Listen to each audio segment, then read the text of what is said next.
G'day everyone, welcome to this weekly update for global markets for the 18th of May. Not a lot has changed in the last week, so this video is pretty similar to what I presented last week, and that's because most markets have just been flat.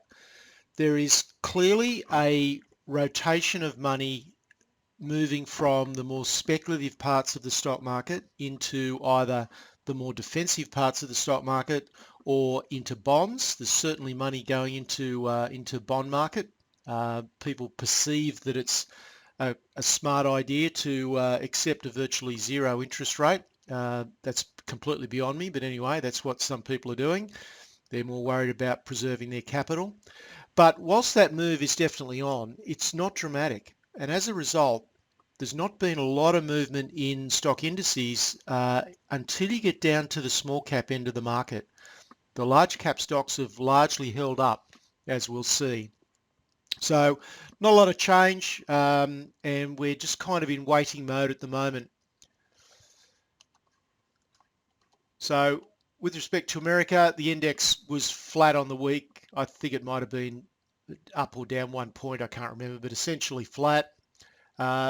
Where the market goes from now, it's a 50-50 bet over the next couple of months. I'm sure a lot of you have heard the expression sell in May and go away. And May, June are often quite weak periods of the year. The way things are looking in America at the moment, it could well be that it's essentially just a flat, sideways, choppy market, just going up one day, down the next, and net not really going anywhere. I think that's entirely possible.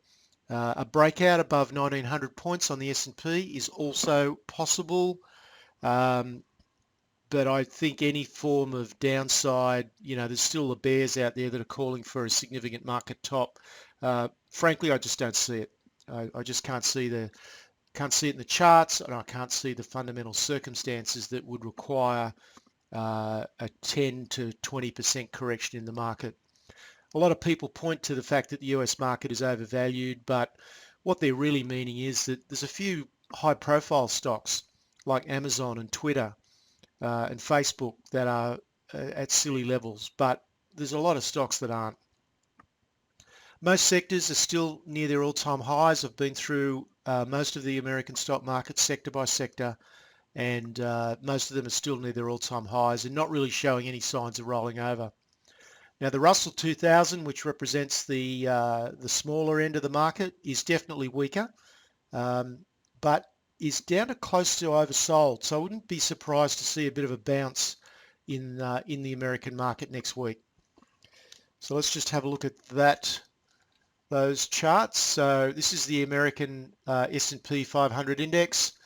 You can see the moving average is still heading up, hasn't flattened out at all. The price is still comfortably above the moving average, so there's still an indication of strength there. Now, I think one of two things is likely to happen. We're either going to get a sideways band for a few months in this range through here. I think that's a possibility, that we're just going to chop up and down in this sideways range. I also think it's possible that we could get enough momentum for the American market to actually make a break above 1900 and put on a quick surge. And if that happened, that might lead to a short-term top. I think the odds of the market actually breaking down through here have reduced considerably in the last week or so. The American market, the strength there is just pretty impressive, really. Let's look at the NASDAQ index. And you notice that I never, in these weekly videos, I never cover the Dow Jones, because I think it's just the most ridiculous index there is. I think it is completely meaningless. It's an index that covers the top 30 stocks, but in price, not in market capitalization. So you can have a stock that's got a high price on it, but is not actually one of the biggest stocks in the market, and yet it gets a Guernsey in the Dow Jones index, whereas bigger companies that might have a lower price because they've got more shares on issue doesn't actually get a rating in the Dow Jones. So I think it's a pretty meaningless index myself. So this is the Nasdaq. You can see the moving average just starting to show signs of flattening out a little bit, and it's definitely lower than the S&P is. But we're also forming up a wedge pattern here, as you can see, an upsloping and ascending triangle. So it's possible that the Nasdaq could go back into uptrend. So we'll have to watch that one. It's a bit hard to pick that one in the short term. Now moving to the Russell 2000. So you can see clearly that the smaller end of the market is a lot weaker than the S&P and the Nasdaq. But at the moment, it's reasonably oversold, so it wouldn't surprise me to see a move back up. It's possible that we could see the small caps continue to just grind their way lower, but nothing dramatic in these markets.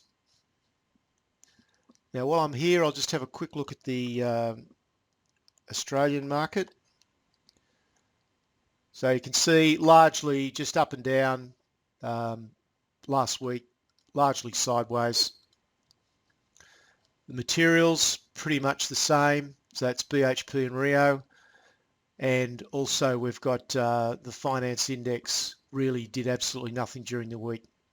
So hence that's what's happening in the Australian market. We ended up gaining 20 points at the index level, but once again the health of the Chinese economy is looming again as a concern and providing a drag. And I must say that there is some increasing evidence coming out that that things are not as good as perhaps they might be in China with respect to the real estate market, with respect to iron ore and steel. There's definitely some signs that there's deterioration there, no question. But I think the main thing of note in the Australian market is that the market depth and the liquidity is now really starting to dry up again, and this happens a lot in the Australian market. Whenever the market gets weak, we see this liquidity start to dry up prior to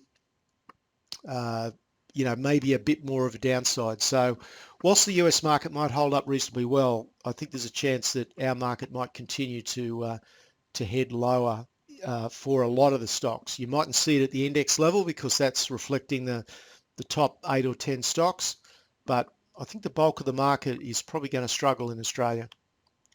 Now looking at commodities, gold did absolutely nothing, so we're still in this phase 1 base. It's the same for the gold mining stocks. Silver, similarly, we'll have a look at that chart. It's still underperforming and it's pretty close to breaking down. So let's take a look at those two charts. First of all, we'll look at silver. You can see silver really struggling and pretty close to this base. If it breaks this base around $19, then I think we could see a sharp move to the downside in silver, which could take us down, possibly even down to around the $12 to $14 mark. That would defy the fundamentals, but the paper market in precious metals is pretty hard to get your head around at the moment. And this is gold. You can see really hasn't done anything now since the end of March. So we've had all of April and half of May, and really that market has done nothing for 6 weeks. Now copper did manage a little bit of a rise, got up to $3.13, so that's consistent with the global economy slowly improving. Crude oil was a bit higher, and I think part of this is the US dollar was a little weaker. So there's the copper chart, bit of an uptrend over the last few weeks. And this slide is exactly the same as last week. The odds on a correction are 50-50. The odds on a breakout to the upside are 50-50. I'd recommend that you hold some cash because we may get some periods of nervousness. May, June is certainly the time of the year that tends to happen.